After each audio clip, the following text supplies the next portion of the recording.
Esse podcast é um oferecimento da ConnectWay, uma empresa que há 20 anos distribui tecnologias e soluções Huawei no Brasil. Olá pessoal, tudo bem? Aqui é Samuel Possebon, editor da Teletime. A gente está de volta com mais um Boletim Teletime, o nosso podcast diário com as principais notícias do mercado de telecomunicações. Hoje trazendo aquilo que foi destaque da Teletime nessa quarta-feira, dia 8 de novembro de 2023, numa circunstância um pouco diferente. Então, desde já para aqueles que estão nos assistindo aqui pelo nosso videocast no YouTube, peço desculpas pela qualidade da imagem, um pouco diferente, um pouco mais comprometida em relação a nossa qualidade usual, mas as obrigações que me levam aqui a ter que viajar muitas vezes me colocam numa situação de não ter exatamente a estrutura necessária para poder fazer esse nosso podcast. Mas isso não impede que a gente traga aqui as principais notícias do dia, inclusive um dia com muita notícia importante, muita notícia que vale a pena a gente comentar e refletir um pouco, porque são questões aí bem relevantes para o mercado de telecomunicações. Começando com a notícia mais importante do dia, balanço da Oi, referente ao terceiro trimestre, e veio aquilo que a gente já podia esperar, um balanço, né, que não traz notícias auspiciosas aí para a operadora, que a gente sabe que está no processo de recuperação judicial, tentando fechar o seu plano de recuperação, com dificuldades sucessivas, seja no campo regulatório, seja no campo financeiro, seja no campo das negociações com os seus credores. A gente tem tido sinais dessa dificuldade, né, desde o momento em que a Oi precisa antecipar o seu planejamento e já colocar a sua base de clientes à venda, até ao adiamento, né, do anúncio do plano de recuperação judicial definitivo, que estava previsto para esse ano, que deve ficar só para o começo do ano que vem. Então, tudo isso já era um sinal de que os números da Oi não estariam melhorando e como de fato não melhoraram, né? O que a gente destaca aqui? Em relação ao mesmo período do ano passado, do ano de 2022, as receitas nesse terceiro trimestre caíram para 12,4%, que significa aí 2,14 bilhões de reais entre o período de julho e setembro desse ano. Se a gente olhar o que aconteceu aí desde o começo do ano, né, a Oi também teve uma queda importante de receitas, então ao longo desse período aí a empresa já teve uma queda acumulada aí de cerca de 4%, né, o que significa aí uma receita em 2023 até aqui de 6,53 bilhões de reais. A queda de receita, obviamente, afeta o resultado final. Então, o prejuízo da empresa foi de 2,8 bilhão de reais nesse terceiro trimestre, significa aí uma queda de 13%.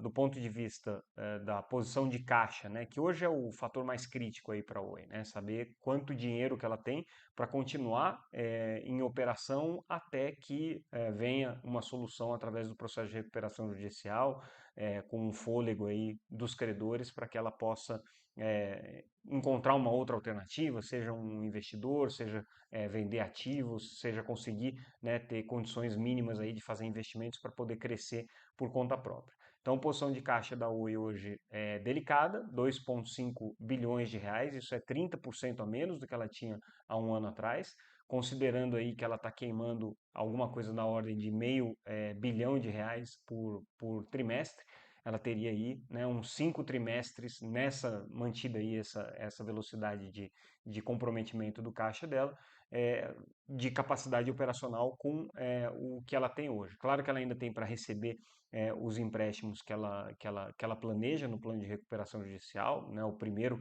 previa aí um empréstimo de quase 4 bilhões de reais numa primeira fase.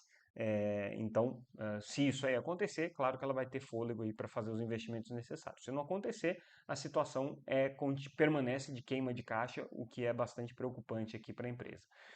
EBITDA da Oi está negativo em 530 milhões de reais, aí considerando, né, o resultado operacional. Se a gente olhar o EBITDA de rotina, está em 331 bilhões de reais, com a necessidade aí de investimento que ela teve da casa de 200 milhões de reais, o que significa aí uma queda de 68% né, em relação ao mesmo trimestre do ano anterior. Tá? Mais uma vez, ruim. Do ponto de vista operacional e comercial, onde é que a Oi tem hoje conseguido se segurar? Na banda larga fixa, que não está crescendo porque ela não tem capacidade de fazer investimentos para crescer na banda larga fixa. O segmento corporativo, que é outra aposta importante, ela está perdendo receita, está perdendo base, porque, obviamente, né, uma empresa na situação que ela está, acaba tendo muito mais dificuldade de fazer negócio. Então, do ponto de vista aqui da Oi Empresas, ela teve perda de 7% no faturamento, chegando aí perto de 700 milhões de reais no trimestre. E do ponto de vista do segmento residencial banda larga fixa, ela teve um crescimento até de 6% na receita com fibra ótica, mas não está crescendo a base, né? Esse crescimento se deu pelo aumento aí do ticket médio. Agora, a base dela está estagnada porque ela não está conseguindo fazer o investimento para crescer necessário para fazer ela crescer, né? Do ponto de vista de custos, aumento de custos, ainda que ela tenha feito aí um layoff de mais de 6 mil colaboradores nos últimos 12 meses, então ainda enfrenta essa dificuldade. E o grande drama da Oi, né, que não é segredo para ninguém, é o desafio dela nas receitas legadas que estão evaporando. Então, quando a gente falar das receitas de telefonia fixa, banda larga por ADSL ou por redes de cobre e TV por assinatura, a receita dela caiu aí no trimestre mais de 50%. Né? Ela teve aí uma perda bastante significativa e está faturando hoje, no trimestre, cerca de 200 milhões de reais nessa linha de receitas legadas. Esse é o grande drama aí que a Oi de fato enfrenta, que viu a sua principal fonte de receita evaporar, né, fruto aí de todas as dificuldades que ela está tendo de viabilizar esses negócios legados, né, que já não tem muito futuro. Telefonia fixa, sem dúvida, já está sem futuro. A banda larga em ADSL, ela precisa inclusive se livrar disso, porque é uma tecnologia que não tem mais hoje competitividade nenhuma com a fibra, né, e TV por assinatura também na situação dramática que está. Então, esse é o quadro aqui da Oi, que é um quadro bastante preocupante e, obviamente, né, todo o processo de recuperação judicial passa pela análise desse quadro e também as medidas regulatórias que poderão vir a ser impostas aí pela Anatel também passam por esse quadro. Uma notícia relacionada a isso, não diretamente, mas que afeta aí a vida da Oi e que foi circulada pela primeira vez nessa quarta-feira pelo portal BN Américas, que traz notícias de negócios aí para assinantes específicos, né? Não é uma publicação aberta, mas que tem uma repercussão grande e costuma dar matérias importantes aí no setor de telecom, seria de uma possível fusão entre a Vital e a Liga, né? Uma compra, na verdade, da Liga pela Vital, né?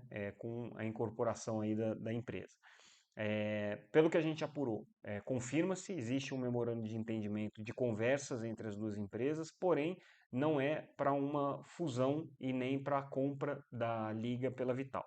O que está em discussão nesse momento, né, claro que tudo isso pode mudar, mas nesse momento é um acordo para as fibras que a Liga tem, que poderiam ser vendidas para a Vital ou poderiam ser levadas para dentro da Vital através de uma reestruturação societária em que a Liga passasse a ser acionista da Vital também. É isso que está se discutindo agora. Tá? Existe a possibilidade da conversa evoluir? Claro, né? Uma conversa dessa pode ir para qualquer rumo. Mas nesse momento o que está acontecendo é uma conversa no sentido de que a Vital pode vir a comprar a rede de fibras da Liga. É uma rede importante que eles têm, principalmente ali no estado do Paraná.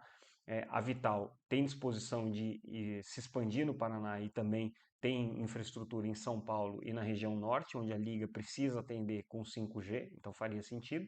A Liga tem essas obrigações do 5G, o que faz com que ela não tenha hoje tanta disposição para fazer investimentos em fibra, por isso ela está apostando muito em redes neutras, inclusive anunciou a parceria com a Vital para utilizar a rede neutra da empresa.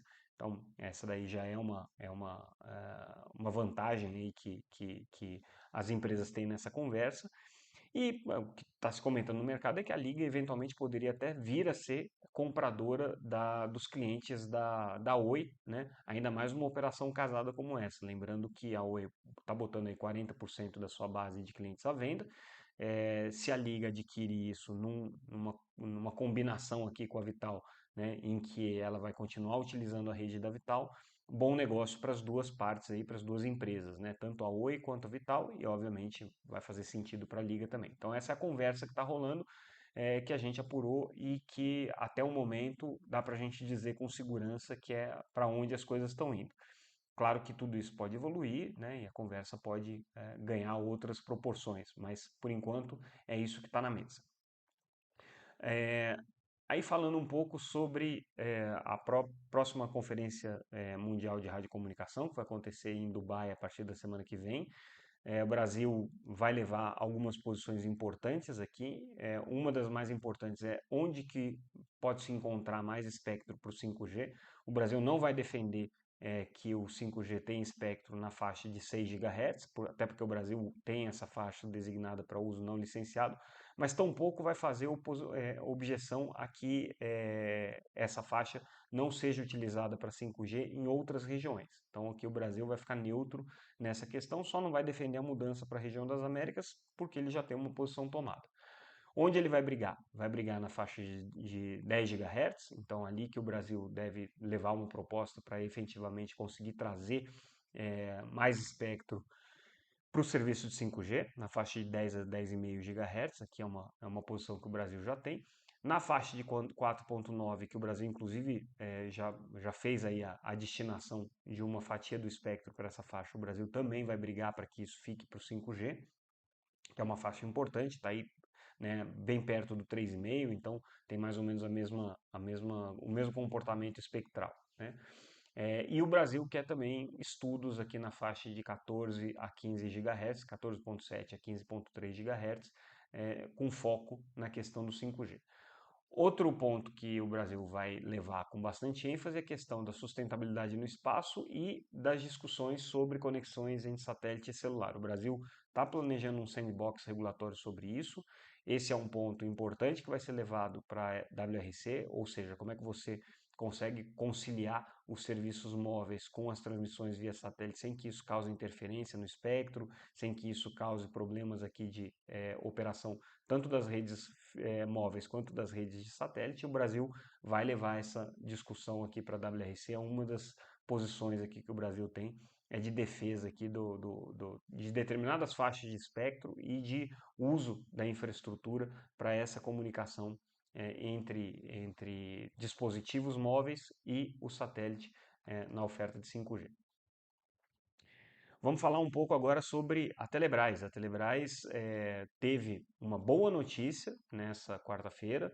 Foi votado o projeto de lei que, de alguma maneira, assegura a Telebrás aí um direito de preferência na venda para o governo.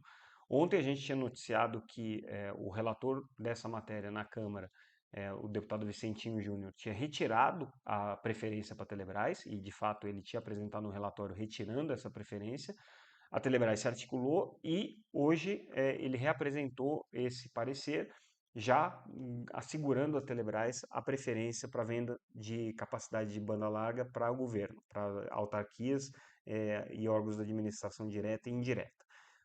Ótima notícia para a Telebrás, porque ela está justamente num processo agora de planejamento estratégico para o próximo ano, em que ela está precisando encontrar mais fontes de receita, segundo me declarou o presidente da empresa, o presidente da estatal, Frederico Siqueira. Numa rápida conversa que eu tive com ele durante o aniversário da Anatel, ele falou: olha, realmente a gente tem esse objetivo de apresentar até o final do ano para o Conselho o nosso planejamento estratégico e o que a gente quer é ter mais receitas para que a gente consiga, no longo prazo, deixar de ser, ou no médio prazo, deixar de ser uma empresa dependente do orçamento da União. Por que isso é importante para a Telebrás? Porque ela tem 1,3 bilhão de reais em caixa. E ela só vai conseguir utilizar esse recurso para fazer investimentos a hora que ela deixar de ser dependente da União, deixar de ter todos os seus investimentos previstos em dotação orçamentária no orçamento público da União. Então, para isso, ela precisa de mais receitas. Para ter mais receitas, onde é que ela pode buscar? vendas e de serviços governamentais, então por isso é importante aí o projeto 2721, que foi aprovado pela Câmara dos Deputados. Ela também está buscando mais receitas na forma de operação de infraestrutura, e ela quer ser operadora do Norte Conectado, das infovias do Norte Conectado, que estão sendo hoje construídas pela EAF, né, que é a empresa administradora aí das obrigações da faixa de 3,5 GHz. Então, são 7 mil quilômetros de rede que a Telebrás quer pegar para fazer a administração e operação disso, uma decisão que cabe só ao governo. Um novo satélite para poder ampliar a capacidade dos serviços vendidos aí, por exemplo, para o GESAC. Então, ela tem que começar o estudo sobre o que vai ser esse novo satélite. Esse é um grande desafio para ela. E a operação da rede privativa. É daí que ela está pensando em ter mais fontes de receita para deixar de ser uma empresa deficitária e usar esses recursos que ela tem em caixa, que não são insignificantes. 1,3 bilhão de reais, para vocês terem uma ideia, a Telebrás hoje tem um valor de mercado equivalente a 3 vezes o da Oi, por conta desse dinheiro que ela tem em caixa. Então, esse é o plano estratégico aqui que a Telebrás tem. E aí, né, a boa notícia é que ela conseguiu ver aprovado na Câmara o projeto de lei que dá a ela, né, essa prerrogativa aí de vender como fornecedora oficial, vamos dizer assim, fornecedora preferencial do governo nas contratações de serviço de comunicação multimídia, que é o bem conhecido aí serviço de banda larga. Outra notícia importante que a gente traz aqui com relação à reforma tributária, né? Todo mundo está acompanhando, foi aprovada agora no Senado, o texto volta para a Câmara, porque houve modificações em relação ao texto que a Câmara havia colocado, e o setor de telecom tem o que comemorar, porque conseguiu ficar fora do imposto seletivo, que era um risco, conseguiu ganhar um regime diferenciado na tributação de infraestrutura compartilhada, que ninguém ainda sabe direito o que vai ser isso, depende de lei complementar, mas a gente entende que é uma coisa muito positiva para redes neutras, principalmente, com potencial aí de beneficiar também outros setores, como o setor de torres, né, o setor de redes móveis, mais na oferta de RAN sharing, por exemplo, MVNOs, tudo isso pode ser beneficiado aí a depender de como vier essa lei complementar. Então, reforma tributária aqui, passou no Senado, boa notícia para a Telecom. Noticiário internacional, Telefônica anunciou o novo plano o plano que eles chamam de plano estratégico, né, que é o planejamento dele de longo prazo, o GPS, né, e o que eles estão prevendo aqui é redução de investimentos no longo prazo. Então a Telefônica hoje deve ter aí um perfil mais conservador em termos de investimento nos próximos anos, segundo esse plano estratégico, né. Eles querem conseguir melhorar essa relação entre capex e vendas aí para ficar num patamar inferior a 12% até 2026, o que seria aí um corte expressivo para a Telefônica, né? E estão prevendo aqui, claro, que um crescimento anual de 1% nas receitas, 2% no EBITDA e 5% no fluxo de caixa operacional, chegando aí a mais de 10% de crescimentos no fluxo de caixa livre ao final de cada ano, né? E com isso, né, a empresa vai conseguir aqui ter um resultado mais significativo para os acionistas, tanto é que aqui no Brasil a Vivo está anunciando a redução de capital em 1,5 bilhão de reais. Essa é a última notícia que a gente traz hoje. Ela já tinha autorizado essa redução de capitais há um tempo atrás, o Conselho, né, já tinha autorizado essa redução aí de capital da ordem de 5 bilhões, e aí agora, né, o Conselho aprovou essa redução de capital aí de 1,5 bilhão, menos ações, mais dividendos por ação. Então é isso aqui que está por trás dessa estratégia da empresa, é conseguir fazer essa distribuição de uma maneira mais eficiente. E com isso, a gente encerra o nosso boletim de hoje. Ficamos por aqui. Mais uma vez agradeço a audiência de todos vocês e a gente volta amanhã com mais um Boletim Teletime. Lembrando, tudo que a gente comentou aqui está disponível no site www.teletime.com.br. Mais uma vez, agradeço a audiência e até amanhã. Tchau, pessoal.